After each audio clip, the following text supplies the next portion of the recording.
असल और नकल नहीं, जितनी मेरी नॉलेज है उसके मुताबिक मैं तुसा पहचान दसना है। हाथ करो जी, हाथ करो, हाथ पूरी तली करो। ये लो, ये सारे हूँ जबाना नाल अंदर करो, चेक करो सारा।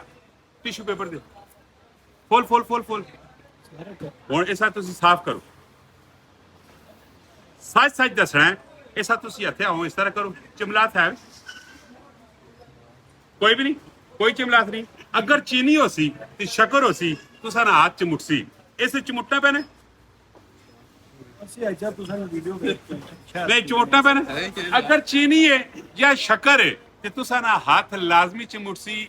इस तो बेहतर अगर तुसा कोई और टेक्निक पता है तो भी दसो, असी इस होते भी आजमा के वेखसा। ई पेवर छता ना ने जड़ा जंगली शायद है असा कोल फार्मी भी पिया ने 1200 रुपए किलो भी आया वे, फिर 5000 रुपए किलो भी आया, 4000 किलो भी आया वे। लेकिन चीज़ा जो फर्क होना है इस तुसा ना कसूर कोई भी नहीं है।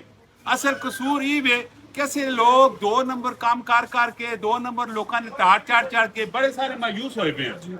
भरोसा करने से दिल नहीं करना पैना होना है। लेकिन मेरी तुसा आगे रिक्वेस्ट है, एक बार आओ इंपीरियल माल माला कांड साहब जीटी रोड बा कैंट ऑनलाइन मंगा के नो, चटाकी मंगा के नो, पा मंगा के नो, आधा किलो मंगा के नो, तुसी चेक कर सो तो इंशाल्लाह मेरे सोने रब ने हुक्म नाल चीज जड़ी भी देने पैना है, जानवर पे देने हैं। कूड़ बोल के कसम चाह के चीज वेच जाना बहादुरी नहीं होना है। कदे सवाम खिताब भी देता पैना हाजी साहब वाला, इंशाल्लाह काम भी ऐसे सोने करसा, पायदार करसा और मजबूत करसा।